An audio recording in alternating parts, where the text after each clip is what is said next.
for all that, guys. A campus day for me because pure matcha latte sub-oat.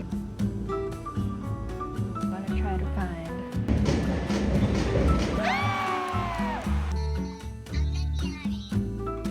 I'm cooking. Cooking? Is this your first time playing Scrabble?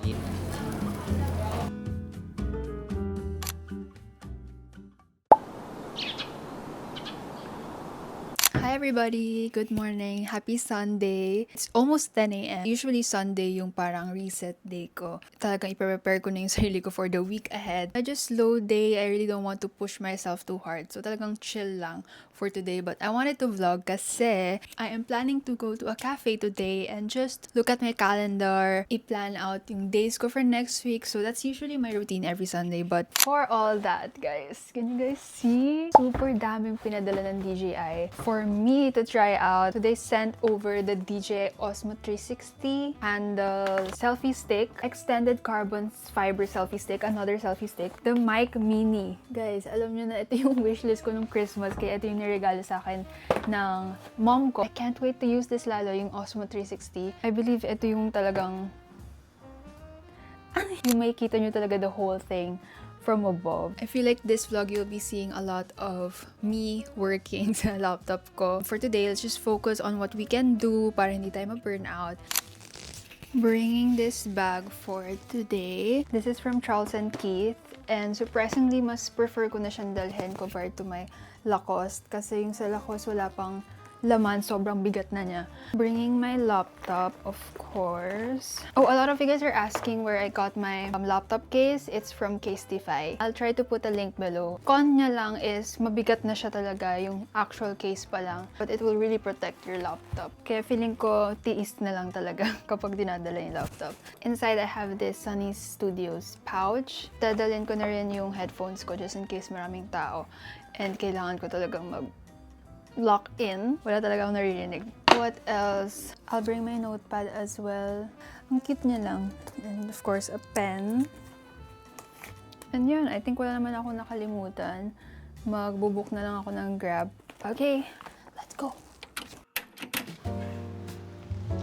My Grab is almost here.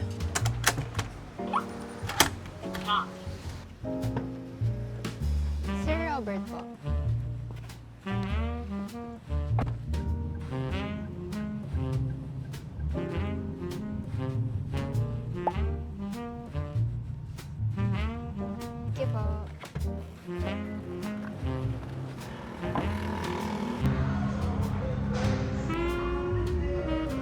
My usual pure matcha latte sub-oat. Since it's almost 11:30, I figured dito na ako mag-lunch. I love pesto so much. I remember nung pandemic, I used to make this exact meal, if not aglio olio, pesto pasta.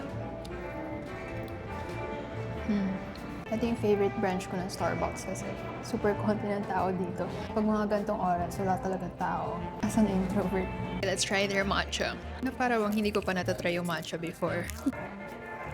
I'll just finish my meal and then after this, I'll work on my paper na. Actually, mag-edit pala muna ako kasi I have to submit it tomorrow, Monday. And then after nun, I'll work on my strategies para prepared ako for my Tuesday meeting.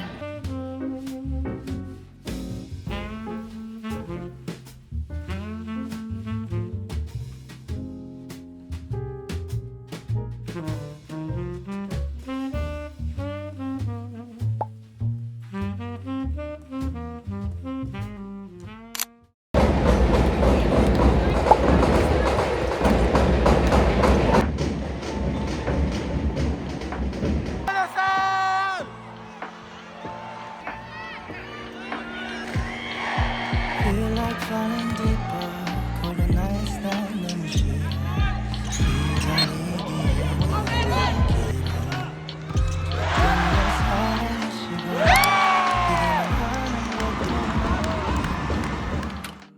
Happy Monday, guys! It's currently 4:19 p.m. I have my iPad here kasi meron akong online class at 4:15. Pero 4:20 daw kami magsa-start. Might be wondering bakit ako nakaganto. Today kasi yung graduation ng sister ko. After my class, I have to go to SMX para makahabol. So, i-extend tayo lang for 25. Okay, we'll start at 4:25 daw. But yun, I have to go to SMX after my class para makahabol sa family dinner namin. Actually, because of the graduation prep and events, mas na-excite na tuloy akong graduate and tapusin na talaga yung thesis ko. Okay, I'm just gonna attend my online class and I'll see you guys later once this is done. Forward vertical integration is ang nangyari that time, meron is yung backward integration. I'm cooking spicy noodle, yung hot chicken flavor ramen. I don't normally eat samyang. I try my best na hindi lagi kumain ng mga ganito. But crave talaga ako today. I don't know why. And mamaya pa yung dinner namin. So, it's just going to be my merienda.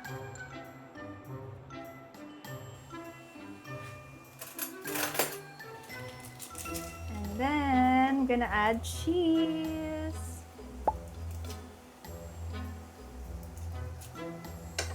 If ayaw nyo maging super spicy siya, I recommend adding cheese. That's why I like the carbonara kasi hindi siya super anghang. Okay, I'm just gonna wait for this to cook and I'm finally gonna eat!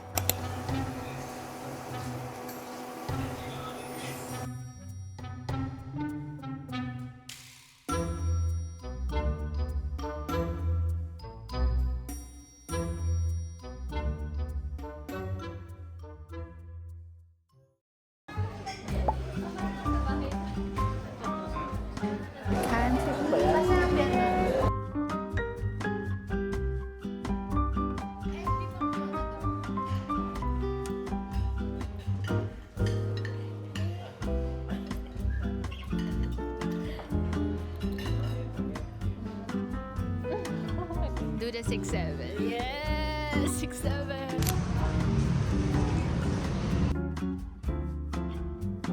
Look, I have one. I got berry Look at chia. this. Is this your first time playing Scrabble? Yeah, I saw like the actual board, but I never played it. This is a virtual Scrabble game. Okay, let's try the berry chia while Casey's thinking of a word. Would it work if AI? Oh Yeah. Okay. This is 205 pesos. I feel like I can make this at home. Hindi na ako nag-matcha guys kasi baka hindi ako makatulog and meron akong meeting tomorrow sa campus. Yun na. Kiter? Yeah. That's not a word. We're gonna play chess now. I was so confident. Yeah, I can.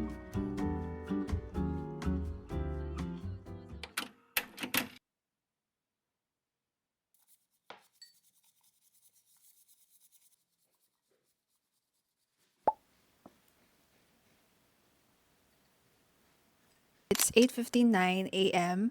and today is a campus day for me because I have to consult with my thesis mentor regarding sa paper ko.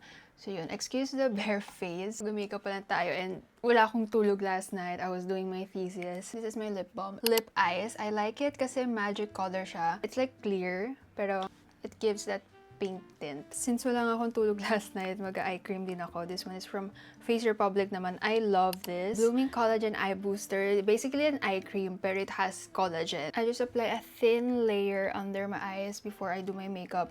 Actually, kagabi nag-apply din ako nito. I have wrinkles na kasi under my eyes, so kailangan na natin siya bigyan ng pansin. If you're an OG viewer, you would know na I started using Face Republic since I was a teenager, like since 2017 pa. Super bata pa ako noon, like 14 or 15 years old lang ako noon. Yung products talaga nila known for being gentle, non-irritating, lightweight. Kaya I started using their products back then because I used to have sensitive skin. Actually, until now, from time to time, my skin gets irritated very easily. Face Republic talaga is my go-to brand every time my skin feels sensitive. Oh my gosh, I wanna try this one.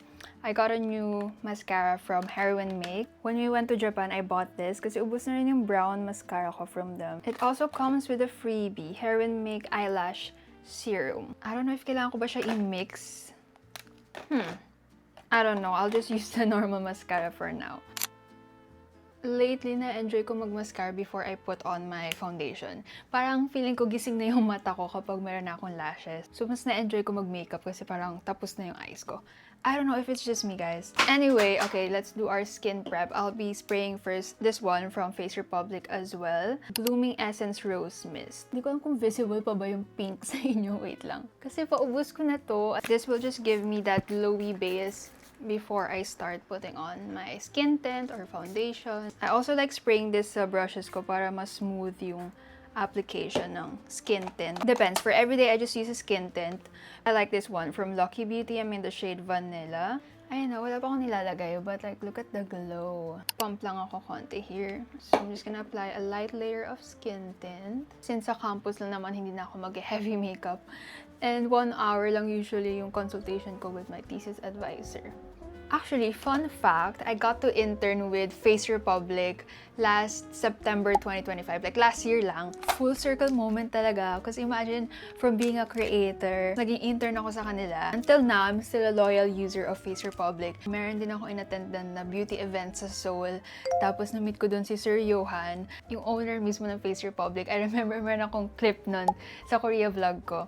Super bait pa rin ni Sir Johan. Naalala ko kasi nasasama rin kaming minsan mga interns sa company meeting nila. Doon ko rin nalaman na halos kasabayan ko din pala yung Face Republic kasi ako, nag-start ako 2017. Then now, nag-expand na sila sa US, sa South America, sa Europe. Alam ko sa Middle East din. So, it's really nice kasi it felt like I was also growing with them. And what's nice about Face Republic, despite all their growth, they really stay true to their values. So, since day one, yung formulations nila, make sure talaga nila na it's all safe for sensitive skin. It's gentle, it's clean. I really go back to Face Republic whenever I feel like my skin feels a little more sensitive than usual. So yun, naalala ko lang kasi we were talking about thesis and big part ng journey ng thesis life ko, ng college journey ko, yung Face Republic.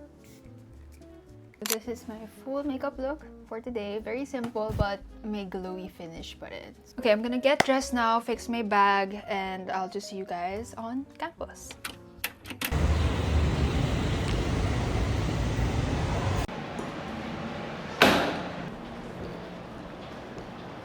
I'm done with my meeting.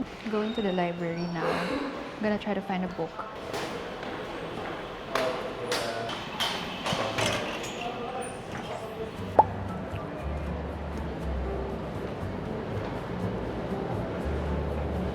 Meron akong gustong hanapin na libro, but I'm not sure if mahanap ko kasi baka may nag-borrow.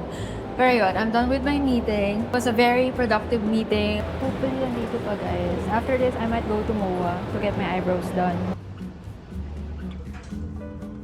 I'm gonna try to find the book that I want to read. Hindi pa mo available siya. It's called Dauntless. So, hopefully, nandito siya. Since I have a lot of free time, explore ko na lang yung area na to. And after this, I'll go to MOA.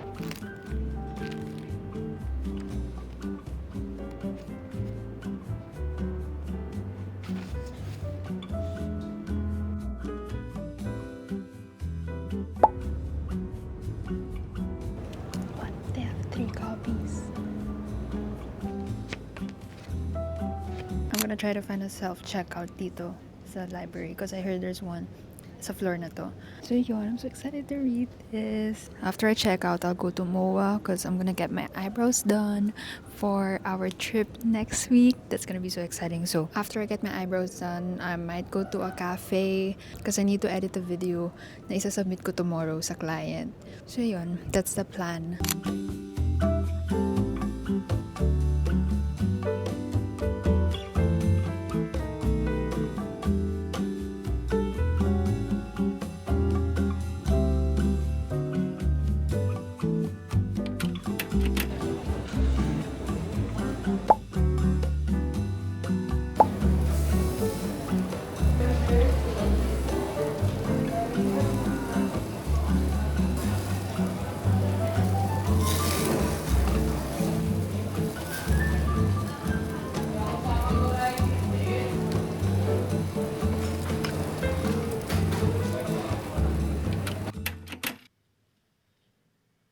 Meron akong konting free time, kaya manonood muna ako here. Currently watching a UAP game, kakatapos lang ng UP versus Ateneo.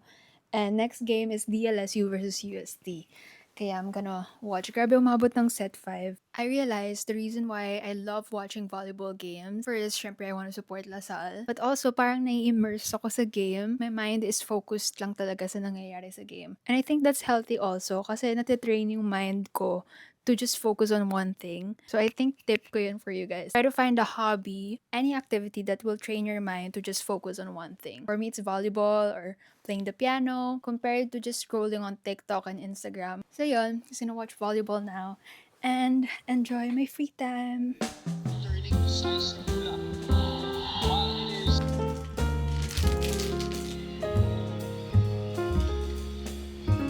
Recommendation: the players were asked to revisit the highs and lows of their landscape.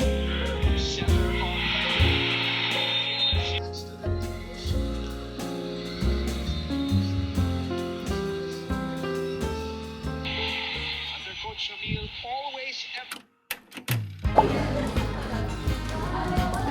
Celebrate, like others.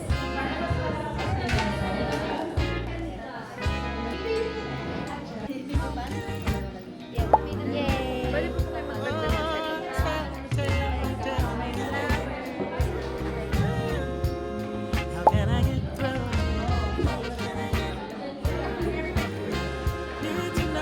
Need to know why. When I turn up, you get going. Masaya na ako dito. Okay na po to. Yay! Sabi ko parang hindi ko